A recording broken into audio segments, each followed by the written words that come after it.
Hi hello all, welcome to task explore చేద్దాం. మన ఛానల్లో మీకు కనిపిస్తున్న తమిళతో ఒక వీడియో ఉంటుంది, అది పార్ట్ 1.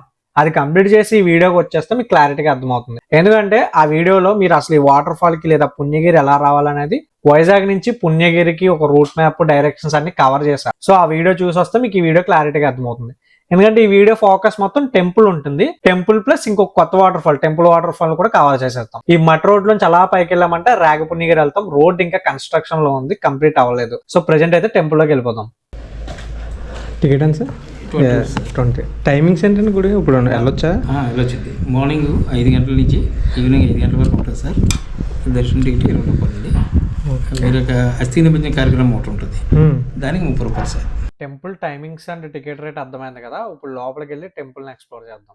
ఇది లాస్ట్ టైం ఇలా పైకి వెళ్తే రాగపుణ్యగిరి ఊర్లోకి వెళ్తాం. అక్కడ ఒక వాటర్ ఫాల్ వీడియో చేసాం కదా, అది ఇటు ఇలా మెయిన్ గుడికి కిందకి దారగంగమ్మ అమ్మవారు లోయ వాటర్ ఫాల్స్ ఇది కవర్ చేద్దాం. ముందు పైనుంచి కిందకు వద్దాం. కింద ఇవన్నీ చేస్తాం, మనకు ఓపిక సరిపోదు. కానీ మెట్లు మాత్రం అసలు ఏ యాంగిల్లో లేదు. మీరు వెహికల్ వేసుకెళ్ళడానికి ఇంకా తప్పదు, మెట్లు ఎక్కాల్సిందే ఈ గుడికి రావాలంటే. మన చుట్టూ లెఫ్ట్ రైట్ మొత్తం వాటర్ ఫాల్స్. గుడి అవి అక్కడ మెట్లు కనిపిస్తున్నాయి, అక్కడి నుంచి అలా వచ్చాం. ఈ కింద నుంచి వాటర్ రావాలిపోతుంది. ఇది ఒక వాటర్ ఫాల్. మనకి మెట్లంతా కూడా నడుస్తున్నంతసేపు ఈ వాటర్ ఫాల్ కనిపిస్తుంది. ఇది పైన పుట్టుదారి కింద పుట్టి, ఇది నెంబర్ 2. కింద ఇంకొకటి ఉంది 3వ వాటర్ ఫాల్ కింద, అది నేను వీడియో ఎండ్లో చూపిస్తాను మీకు. న్యాచురల్ టవర్ చాలా బాగుంది స్ట్రక్చర్. వాటర్లో తడిచి షేపు గొట్టంతా వాటర్ వస్తుంది.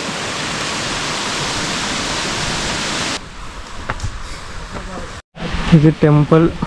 ఎక్కడి నుంచి మెట్ల ఆ కింద స్టెప్స్ ఒక లెవెల్, అక్కడి నుంచి మళ్ళీ ఇంకొకటి ఆ ఊరు ఆ కింద అక్కడ కనిపిస్తుంది, అక్కడికి వెళ్ళాలి.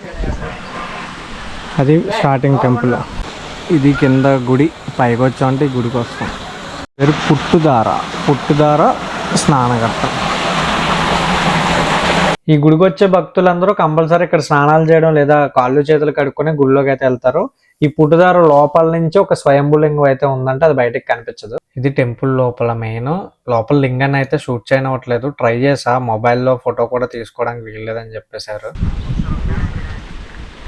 కింద చిన్నది కనిపిస్తుంది ఇక్కడ, అది గుడి స్టార్టింగ్. అక్కడి నుంచి అదంతా నడుచుకుని రావాలి ఆ మెట్లు.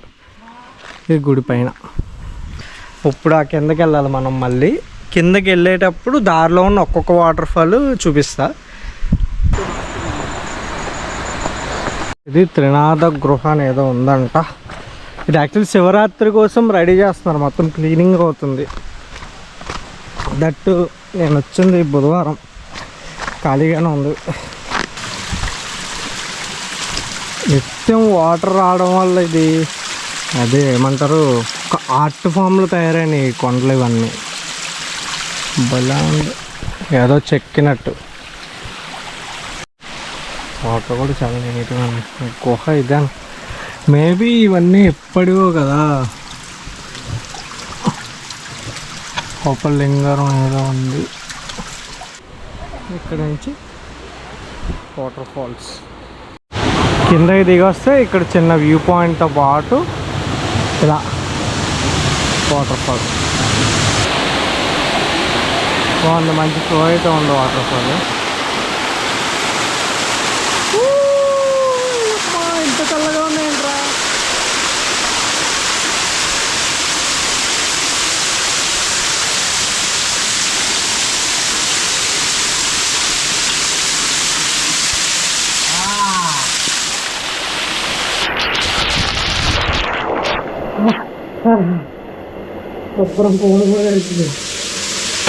అంటే గుహ అంటే నేను ఏదో చాలా లోపలికి ఉంటుంది అలా ఏమన్నా ఎక్కువ చేస్తాను అనుకున్నా. చిన్నది కానీ బాగుంది. ఇది మంచి థ్రిల్లింగ్గా ఉంది. మొత్తం చీకటిగా చిన్న దారి పడుతుంది. అక్కడ చిన్న శివలింగం కూడా ఉంది. నేను చెప్పే స్టోరీ మీకు కొంచెం మహాభారతం ఐడియా ఉంటే క్లారిటీగా అర్థమవుతుంది. సో నేను సింపుల్గా చెప్పేస్తా, వినండి. పాండవులు పాచికలాటలో ఓడిపోయిన తర్వాత 13 సంవత్సరాలు వనవాసం చేయాల్సి వస్తుంది. అందులో 12 సంవత్సరాలు వచ్చేసి అరణ్యవాసం, 1 సంవత్సరం అజ్ఞాతవాసం. ఈ అజ్ఞాతవాస సమయంలో ఒక్కసారి కౌరవుల కంట పడినా వీళ్ళు మళ్ళీ 12 సంవత్సరాలు అరణ్యవాసం చేయాల్సి వస్తుంది. ఇది రూలు. సో దాని నుంచి తప్పించుకోవడానికి వీళ్ళు ఏం చేస్తారంటే పాండవులు వాళ్ళ రూపాలు మార్చుకొని మారువేషాలలో ఒక రాజ్యంలో చేరి అక్కడ పనులుగా బతుకుతారు. ఆ అజ్ఞాతవాసం ఉన్న సంవత్సరం. ఆ రాజ్యం పేరే విరాట రాజ్యం. ఆ విరాట రాజ్యం యొక్క రాజే విరాట రాజు అన్నమాట. సో అయింది మత్స్య రాజ్యం ఏదో అంటారు దాన్ని. మత్స్య రాజ్యంలో విరాట రాజు ఉంటారు అనమాట. సో ఇది మహాభారతంలో ఉన్న స్టోరీ, ఇది హిస్టరీ. సో దీనికి ఆ గుడికి సంబంధం ఏంటంటే ఆ విరాట రాజు యొక్క రాజ్యంలో ఇదొక భాగం ఈ పుణ్యగిరి. ఎందుకంటే పుణ్యగిరి టెంపుల్ ఇప్పుడు మీకు కనిపిస్తుంది, ఇదంతా కూడా విరాట పర్వతంలోని భాగం. అందుకని పాండవులు ఇక్కడికి వచ్చేవారని అజ్ఞాతవాస సమయంలో వచ్చేవారని చెప్పేసి ఇక్కడ వీళ్ళు చెప్తున్నారు ఈ స్థల పురాణం ప్రకారం. అది మ్యాటర్. పుణ్యగిరి టెంపుల్ అయితే చూసేశారు కదా. సో మొత్తం అన్నీ కంప్లీట్ చేసుకొని నేనైతే వెళ్ళిపోతున్నా, మెట్ల మీద కూర్చున్నా. ఇప్పుడు మీకు నాకు తెలిసిన అంటే నా దగ్గర దేనికి ప్రూఫ్స్ లేవు, బట్ ఇక్కడ వాడుకలో ఉన్న హిస్టరీ అండ్ కొంచెం నాకు పంతులు గారు చెప్పినవి మొత్తం కలిపి నేను మీకు చెప్తున్నా. ప్రజెంట్ గుడిలో మీరు చూసిన లింగం ఉంది కదా, ఇప్పుడు పూజలు అందుకుంటున్న లింగం ఏదైతే ఉందో అదైతే కాశీ నుంచి తీసుకొచ్చింది.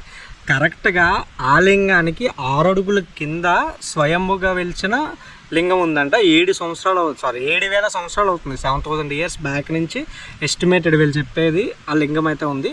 బట్ దాన్ని తీయడానికి అయితే అప్పట్లో ప్రయత్నం చేశారంట. సో ఆ లింగాన్ని తీయడం కుదరక కాశీ నుంచి నిత్యం పూజలు అందుకుంటున్న ఒక లింగాన్ని తీసుకొచ్చి ఇక్కడ ప్రతిష్ఠించారు. ఇంకొకటి సెకండ్ వచ్చేసి మన పుట్టుదార అని చూపించాను కదా నేను వీడియోలో. ఆ పుట్టుదారు వచ్చేసి కింద 6 అడుగుల లింగం ఏదైతే ఉందో ఆ లింగం కింద నుంచి పుడుతుందంట. ఆ విగ్రహాన్ని ఆ పుట్టుదారిలోంచి తీయడం వీలుగాక అది అలా ఉంచి కాశీ నుంచి లింగం తెచ్చి ఇక్కడ ప్రతిష్ఠించి పూజలు చేస్తున్నారు. ఆ పుట్టుదారు వచ్చింది చాలా చిన్నది ఉంది. అదైతే నిజంగా చూసారు కదా, చిన్న పైప్లా ఉంది అది. ఆ వాటర్ కిందకు వచ్చేసరికి దారగంగమ్మ ఆ వాటర్ ఫాల్ అనేది చూసారు కదా, అంత వాటర్ ఫాల్ అవుతుందా అది అలా కొంచెం కింద వచ్చేసి. నేను ఇంతకుముందు వీడియోలో చూపించా కదా రేగ పుణ్యగిరిలో వాటర్ ఫాల్స్ అనేది, ఆ వాటర్ కూడా ఈ లైన్లోకి వస్తుంది. ఇదంతా కలిసే వస్తుంది. భూమి పొరలోంచే కదా మరి వాటర్ అనేది వెళ్తుంది. సో ఆ బేసిస్ మీద ఎక్కడి నుంచో అది ఎక్కడి నుంచి వస్తుందో అనేది లేదు. ఇలా ఈ పుట్టుదారి నుంచి అయితే వాటర్ అయితే వస్తుంది. కింద మనకి గుడిలో పుట్టుదార, తర్వాత 1, 2, 3 వాటర్ ఫాల్స్ ఉన్నాయి ఈ టెంపుల్కి. ఇదే నన్ను బాగా స్పెషల్ చేసింది వీడియో చేయడానికి కూడా. నేను ఫస్ట్ ఈ పుణ్యగిరి వచ్చింది అయితే ఆ రేగ పుణ్యగిరిలో అన్ఎక్స్ప్లోర్డ్ వాటర్ ఫాల్ ఉందంటే ఆ వాటర్ ఫాల్ కోసం వచ్చాను నేను. కానీ ఇక్కడికి వచ్చిన తర్వాత ఈ హిస్టరీ విన్న తర్వాత నాకు ఇంట్రెస్ట్ అనిపించి ఈ వీడియో చేస్తున్నా. ఇక్కడ ఇదంతా కూడా విరాట పర్వతం అంటారంట దీన్ని. ఇక్కడ నుంచి 5 miles అంటే 10 kilometers రేడియస్లో ఒక పర్వతం ఉంది. అక్కడ విరాట పర్వతం మెయిన్. అక్కడ ఒక గుహలు కోటలు ఉండేవని వీళ్ళకి సంబంధించిన తినడానికి వసతి లైక్ వాటర్ ఇవన్నీ ఉండే. అక్కడి నుంచి వీళ్ళు డైరెక్ట్ గుహ మార్గంగా ఇక్కడికి వచ్చి ఈ దారగంగమ్మ వాటర్ ఫాల్ ఏదైతే ఉందో ఇక్కడ స్నానాలు ఆచరించి ఆ తర్వాత పుట్టదార దగ్గర ఉన్న లింగాన్ని పూజలు చేసేవారు అని చెప్పేసి ఇక్కడ స్థల పురాణం చెప్తుంది. ఇది ఈ పుణ్యగిరి లింగం యొక్క హిస్టరీ. సో అర్థమైంది కదా, ఈ లింగం కూడా కాశీలోంచి తీసుకొచ్చింది. దానివల్ల దీనికి వన్ ఆఫ్ ది దక్షిణ కాశీ అని పేరు ఉందండి. దక్షిణ కాశీ అని ఒకదాన్ని అనరు. తమిళనాడులో కొన్ని ఉన్నాయి, కర్ణాటకలో కొన్ని ఉన్నాయి, ఇక్కడ ఆంధ్రాలో మనకి ద్రాక్షారామం ఉంటుంది. ద్రాక్షారామంను కూడా దక్షిణ కాశీ అని అంటారు, పుణ్యగిరిని కూడా దక్షిణ కాశీ అని అంటారు. ఏంటంటే కాశీకి సంబంధించిన లింగాలు వీటికి ప్రత్యేకతలు ఉండడం వల్ల మేబీ కొన్ని అంటారు. ఇక్కడ కాశీలో చేసినట్టు పిండ ప్రదానాలు కూడా చేస్తారు ఇక్కడ. అదొక రీజన్ దక్షిణ కాశీ అనడానికి. ఆ పిండ ప్రదానాలు చేస్తే కాశీలో అది చేస్తే ఎంత పుణ్యం వస్తుందో లేకపోతే ఆత్మశాంతి కలుగుతుంది, ఇక్కడ కూడా అదే ఇంపాక్ట్ ఉంటుంది అని చెప్పేసి ఇక్కడ ఒక ఆయన చెప్పారు నాకు చెప్పిన వాళ్ళు ఎవరు వీడియోలో కనబడరు, ఎందుకంటే వాళ్ళు ఎవరు రెడీగా లేరు. మీరు వీడియో చేస్తుంటే మాకు చెప్పలేకపోతున్నామండి, మేము మీకు చెప్తామన్నారు. అందుకే చాలా చెప్పింది, నేను మీకు చెప్తున్నా.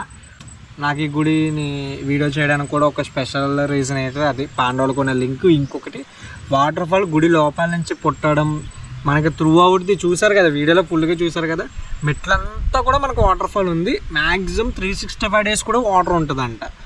తింటే ఇంకొక స్పెషల్ ఏంటంటే ఇంకా బాగా జరిగేది శివరాత్రి చాలా బాగా జరుగుద్ది అంట. అండ్ పుణ్యగిరి వెళ్ళడానికి రోడ్ వర్క్ జరుగుతున్నాయి. నెక్స్ట్ వీకే శివరాత్రి. ఆ టైంకి ఇంకా బాగా రెడీ అవుతుంది. వైజాగ్ చుట్టుపక్కల వాళ్ళకి అయితే శివరాత్రి కూడా వచ్చే ఉద్దేశం ఉంటే ఇక్కడ రావచ్చు. రూట్ మ్యాప్ ఎగ్జాక్ట్గా నా ముందు వీడియోలో ఎలా రావాలి అనేది రూట్ ఉంటుంది. ఈ వీడియోలో కేవలం గుడి మాత్రమే ఉంటుంది, చూడండి. ఈ వీడియో కనుక మీకు నచ్చితే ఒక లైక్ వేసుకోండి. అండ్ నేను ఈ టెంపుల్ హిస్టరీ గురించి ఏమన్నా రాంగ్ చెప్పుకుంటే కామెంట్ సెక్షన్ లో అదేంటో చెప్పేయండి. ఇంకేముంది, ముందు అయితే సమ్మర్ కదా, మనకి వాటర్ ఫాల్స్ వ్యూ పాయింట్స్ అయితే కవర్ చేయడానికి ఉండదు. సో ఇలాంటి వీడియోస్ వస్తాయి. లైక్ హిస్టారికల్ బ్యాక్గ్రౌండ్ ఉన్నది ఏదైనా నేను కవర్ చేయడానికి చూస్తా, టెంపుల్ అనే కాదు. సో నాకు తెలియని మీకు తెలిసిన కొత్త ప్లేస్ లో ఉన్నా కూడా కామెంట్ చేసేయండి. ఇలాంటి ఇంకొన్ని మంచి వీడియోలతో మళ్ళీ కలుద్దాం. అంతవరకు మన ఛానల్ అయితే సబ్స్క్రైబ్ చేసుకోండి. Tata, by by, good night.